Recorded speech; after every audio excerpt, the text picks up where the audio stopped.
নিৰ্বাচিত হোৱাৰ পিছত প্ৰথমবাৰলৈ ডিমৌ সমষ্টিত গৌৰৱ গগৈ আছে। ডিমৌত যোৰহাট লোকসভা সমষ্টিৰ সাংসদ গৌৰৱ গগৈক বিপুল সম্বৰ্ধনা জনোৱা হয়। ডিমৌৰ নহাট ৰাজহুৱা প্ৰেক্ষাগৃহত আয়োজিত অনুষ্ঠানত নৱনিৰ্বাচিত সাংসদগৰাকীক শিৱসাগৰ ডিমৌ সমষ্টিৰ কংগ্ৰেছ কৰ্মীসকলৰ বিভিন্নজনে ফুলাম গামোচাৰে আদৰণি জনায়। সম্বৰ্ধনা অনুষ্ঠানত ধুবুৰী সাংসদ ৰকিবুল হুছেইন, বিৰোধী দলৰ দলপতি দেৱব্ৰত শইকীয়া, লাহৰীঘাট সমষ্টি বিধায়ক ডক্টৰ আসিফ মহম্মদ নজৰ, অসম প্ৰদেশ কংগ্ৰেছ কমিটিৰ সাধাৰণ সম্পাদক অজয় কুমাৰ গগৈকে ভালেসংখ্যক নেতাকৰ্মী উপস্থিত থাকে। ডিমৌৰ পৰা শিৱ কুমাৰ চৌহানৰ report, north east frontier news.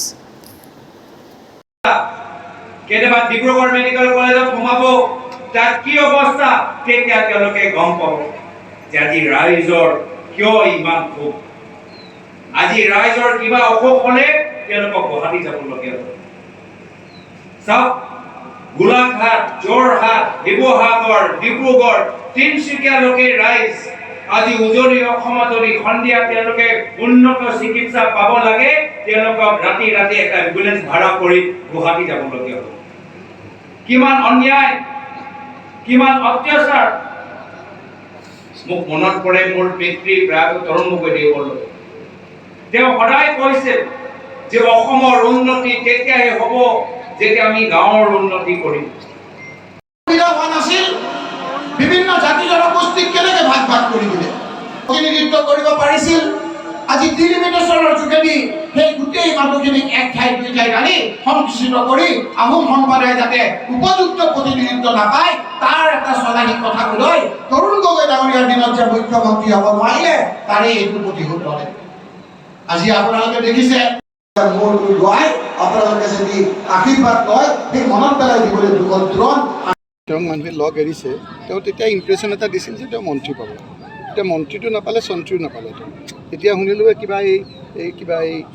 কিবা চিণ্ডিকেট নে কি সেইবিলাকত চিণ্ডিকেট তেওঁ চিণ্ডিকেটটোৰ নাম শুনিলে আপোনালোকে চব খাই যাব। দুদিন পিছত সকলো কথা কৈ আছে। অকল সেইটো কাৰণে যদি MLA এৰিব লাগে, নীতি আদৰ্শ চব বাদ দিব লাগে, আপুনি ভাবকচোন।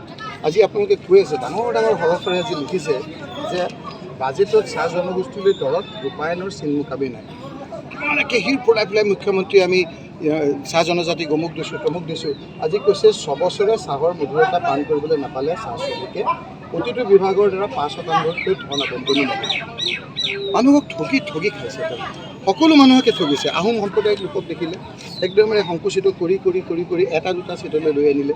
আছিল আগতে 17টা 16টা। আগতে মুখ্যমন্ত্ৰী আছিল আহোম সম্প্ৰদায়ৰ, এজন স্পীকাৰ আছিল। সেই সম্প্ৰদায়টোৰ আজি প্ৰতিনিধি নাইকিয়া কৰি পেলালে। চাহ জনজাতিসকলৰ আগতে 16জন 17জন বিধায়ক আছিল, আজি তেওঁলোকৰ নাই। মৰাণ মটকসকলে ভাবিছিল যে এটা সমষ্টিত আমাৰ অন্তত সংৰক্ষণৰ নহ'লেও সংৰক্ষণ আছিল, সমষ্টিটোকে নাইকিয়া কৰি পেলালে। চুতীয়া সম্প্ৰদায়ে ভাবিছিল যে আমাৰ এটা সমষ্টি আছে, সমষ্টিটোকে নাইকিয়া কৰি পেলালে। কোচ ৰাজবংশীসকলৰ এটা সমষ্টি আছিল, সেই সমষ্টিটো নাইকিয়া কৰি পেলালে।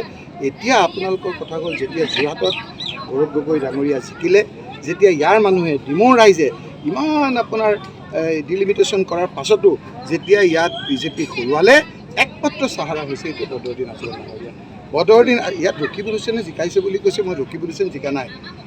মুখ্যমন্ত্ৰী ডাঙৰীয়াৰ বন্ধু মৌলানা বদৰুদ্দিন আজমল ভাৰতবৰ্ষ নহয় পৃথিৱীৰ ভিতৰত একক সংখ্যক ভোটত হাৰিছে। সেইটো আজি টোপনি নাইকিয়া হৈছে। এইকেইটা দিন আজি তেওঁলোকক আৰু সময় দি আছে। মই ইয়াৰ লগতে ক'বলৈ বিচাৰোঁ যে ধিং কাণ্ডত 2জন ব্যক্তি এতিয়াও আমি তেওঁলোকক পোৱা নাই। তাৰ ক'ত আছে? আমি অসম আৰক্ষীৰ পৰা জানিবলৈ বিচাৰোঁ যে সেই 2জন ক'ত আছে। তেওঁলোকক শাস্তি পাব লাগে, আটাইতকৈ কঠোৰ শাস্তি পাব লাগে। যিসকলে সেই ৰেপ কাণ্ডৰ লগত জড়িত এই 2জন ব্যক্তি কওক। তো আজি ৰাইজে চাই আছে কি এটাৰ পিছত এটা গৃহ বিভাগ আজি বিভিন্ন জৰিয়তে 15 আগষ্টৰ কথা কওক, এই 2জন ব্যক্তি যে লাপতা আছে ধিং কাণ্ডৰ লগত জড়িত হৈ থকা বা বৰ্তমানৰ ট্ৰেডিং স্কেমত এটাৰ পিছত এটা তেওঁলোকৰ নিজৰ ব্যৰ্থতাৰ প্ৰমাণ দি আছে। আৰু গৃহ বিভাগৰ দায়িত্ব আজি মুখ্যমন্ত্ৰী লৈ আছে। যদি নাই পাৰা তেতিয়া এই গৃহ বিভাগ দায়িত্বটো এৰি দিয়ক আৰু কাৰোবাৰ বেলেগজনক দি দিয়ক।